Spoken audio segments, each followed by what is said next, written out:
Assalamualaikum warahmatullahi wabarakatuh. Kembali lagi di YouTube channel aku, dan kali ini guys kita akan melihat lagi video-video terbaru dari pergantian Menteri Keuangan ya guys. So langsung aja kita lihat video yang pertama, coba ya. Saya pamit undur diri pagi hari ini dan mohon mulai saat ini untuk kami dihormati ruang privasi kami atau ruang pribadi saya sebagai Karena udah bukan lagi warga negara biasa. Udah warga Salam negara sehat biasa untuk ya. seluruhnya dan sukses untuk semuanya yang hadir. Dan jangan pernah lelah Mencintai Indonesia. Ini ya.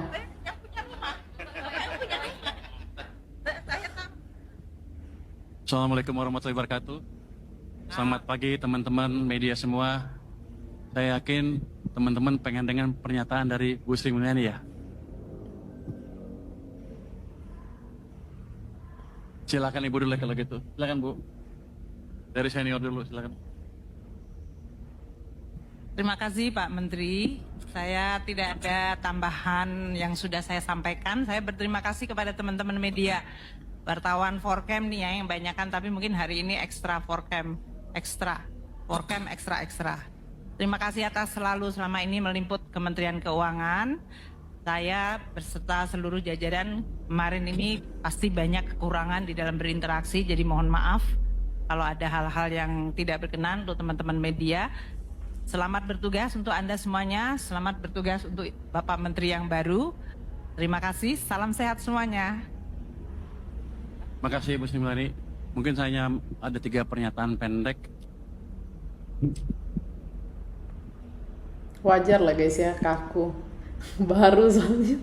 Yang pertama, depan teman-teman wartawan, saya ingin sekali lagi mengucapkan terima kasih kepada Ibu Sri Mulyani yang prestasinya luar biasa, berhasil membangun fondasi yang kokoh untuk fiskal Indonesia selama beberapa puluh tahun terakhir.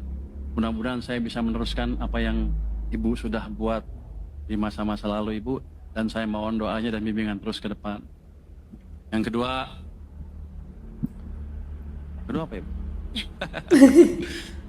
Yang kedua, ini kan saya masih pejabat baru di sini, menterinya juga menteri kagetan. Jadi kalau ngomong katanya, kalau kata Bu Sri Mulyani, gayanya koboi. Waktu di LPS sih nggak ada yang monitor, jadi saya tenang. Ternyata di keuangan beda Bu, salah ngomong sudut pelintir sana sini. Jadi saya kemarin kalau ada kesalahan, saya mohon maaf, ke depan akan lebih baik lagi. Yang ketiga, ini kan saya baru di sini, yang jelas saya akan berusaha semaksimal mungkin. Nanti minta juga petunjuk Ibu Sri Mulyani supaya kebijakan fiskal kita bisa bagus dan ekonomi secara keseluruhan bisa tumbuh lebih baik lagi. Jadi ke depan teman-teman media tolong beri saya waktu untuk bekerja dengan baik. Nanti kalau udah berapa bulan baru Anda kritik habis-habisan. Terima kasih. Wassalamualaikum warahmatullahi wabarakatuh. Takut digoreng gitu ya sama media. Enggak kok Pak, kalau kerjanya bagus tuh media tuh netral-netral aja kok, ya nggak? Lihat komennya, yang nggak pinter ngomong biasanya dia pinter kerja. Sakit hati banget ini kayaknya si ibu. Mengakui kesalahan, to the point, belajar menghargai menteri sebelumnya, minta waktu bekerja, bebas untuk dikritik. Very good point Pak, semangat bekerja, semoga bisa membuat Indonesia jadi lebih baik. Bau-baunya nggak akan lama nih orang jadi menteri ya, kita tunggu aja lah guys ya kinerjanya kayak gimana. Bapaknya juga kan, Pak Yudi ini juga memang meminta waktu gitu ya untuk bekerja dahulu, abis itu dikritik lah sepuasnya. Jadi biarin kerja dulu guys, jangan langsung dikritik. Oke guys, lihat itu Pak Menteri. Boleh tapi ada isinya. Siap. Makasih Pak. IHSG dibuka menguat. Wih, rupiah menguat guys. Atau menguat 0,58%. IHSG rebound setelah sebelumnya berita pergantian Menteri Keuangan dari Sri Mulyani kepada Purbaya Yudi Sadewa. Ya semoga lah guys ya Indonesia menjadi lebih baik lagi ya. Tapi denger guys, memang ini anaknya membuat ulah ya. Baru bapaknya jadi Menteri Keuangan baru beberapa hari, ini anaknya udah bikin bapaknya resah ya guys ya. Jadi ini memang dia nggak hanya sindir Sri Mulyani, anaknya Pak Menkyu ini juga ungkap ciri-ciri orang miskin dan pamer ATM BCA prioritas, guys. Coba kita lihat videonya. Yang pertama, crab mentality, itu jelas. Kalau ada orang sukses, mereka pasti benci, iri, dengki, sinis, dan Ya pingin Allah, ngajak mereka Dek, dari baru bapak lu jadi. mereka. Aduh. Yang kedua adalah munafik. Harta tuh nggak dibawa mati. Tapi kan bisa harta dibawa mati. Di Islam aja bisa kok disumbangin caranya. Nah, itu munafik yang kedua. Yang ketiga, itu rasis. Orang miskin biasanya rasis terhadap satu sama lain. Lo kalau misalnya ke BCA prioritas nih, kayak gue nih BCA prioritas ya, kartu gue ya. Lo kalau datang ke kantornya, lu nggak peduli orang tuh mau kulit lu ungu kayak hitam kayak matanya melotot sipit, nggak peduli mereka peduli ya hanya pelayanan. Dan yang terakhir yang paling susah dia basmi adalah mental ngemis. Ciri orang miskin yang sering Aduh, ini nih. Sadewa klarifikasi. Dia masih muda tapi omongannya benar loh. Terlepas dari dia punya BCA prioritas, omongan dia fakta. KPK harus periksa orang tuanya dari mana. Inti poinnya kalau kita tahu gitu ya, misalnya orang tua kita, pasangan kita itu memang terkenal ataupun menjadi sorotan publik, mungkin kita lebih menjaga semuanya aja ya mungkin. Karena jujur aja guys, kalau kayak gini kan yang kesian tuh bapaknya nggak salah sebenarnya, tapi gara-gara kecerobohan anak ataupun keluarganya yang lain, dia yang harus ikut menanggung semuanya gitu. Ya mungkin gitulah, lebih hati-hati ya. Dan bener aja guys, anaknya ini langsung klarifikasi ya terkait mungkin mau cari viral supaya kesorot lah bahwasanya ini tuh anaknya Pak Menteri. Tapi mungkin caranya jangan kayak gitulah, karena Indonesia ini gampang panas gitu ya. Jadi ada apapun sedikit yang kena bapak lu gitu, kesian gitu kan. Mungkin ini klarifikasinya kita lihat guys. warahmatullahi wabarakatuh. Ini gak tau kenapa kok gue viral ya. Yang bilang itu sebenarnya memang dia yang cari viral. Ini bukan agensi CIA atau IMF ya. Itu gue hanya bercanda sama temen gue di Instastory, tapi nggak tahu ada yang goreng kayaknya ya. Jadi viral.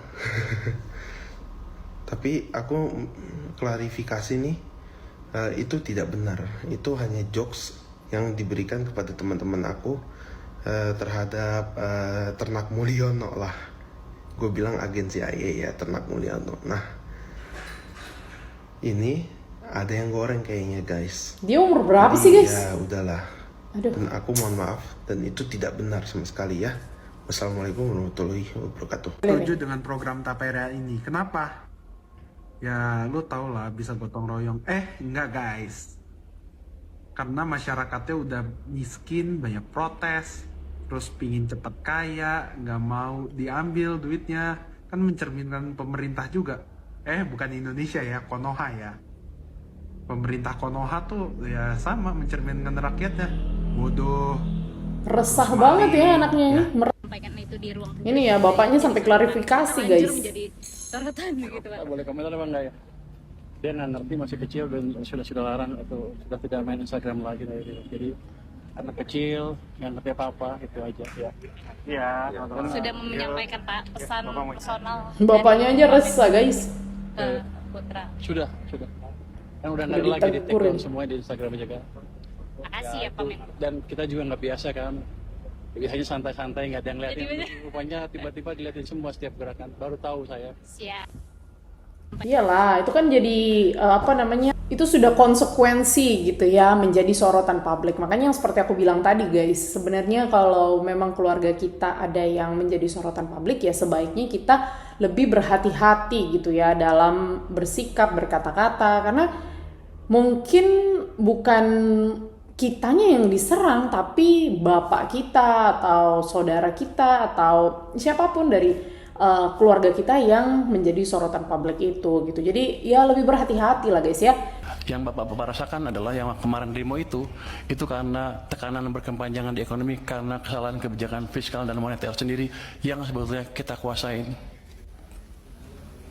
Yang jadi pertanyaan saya kan di sini Komisi 11 rapatnya dengan Menteri Keuangan berapa ratus hari dalam setahun. Kenapa tidak pernah mempertanyakan itu? Dan saya datang ke sini tiba-tiba, semuanya pertanyaan banyak sekali yang harusnya sudah putus pada waktu itu. Tapi nggak apa-apa. Jadi ke depan yang saya lakukan adalah memperbaiki itu sebelum merubah yang lain-lain. Struktural lain kita bisa rubah, tapi quick win-nya di situ. Saya akan balik kondisi yang memburuk karena langkah kita sendiri. Oh gimana? Ya paling bagus kan percepat belanja anggaran. Oke, belanjanya cepat-cepat. Tapi yang kita tahu itu nggak semudah membalik tangan. Ya kita lihat aja guys, gimana kinerjanya Bapak Purbaya Yudi ini ya. Semoga Indonesia lebih membaik dan ya tolonglah Pak anaknya dibatas-batasin main Instagram karena jangan sampai gara-gara anaknya Bapak mungkin yang kinerjanya nanti akan baik untuk Indonesia jadinya netizen udah nggak suka gitu gara-gara kelakuan anak Bapak gitu ya. Ya mungkin guys itu aja video kali ini tentang Bapak Purbaya Yudi Menteri Keuangan kita yang baru. Kalau kalian suka dengan video ini jangan lupa like, comment, dan juga subscribe dan see you in the next video guys. Bye bye.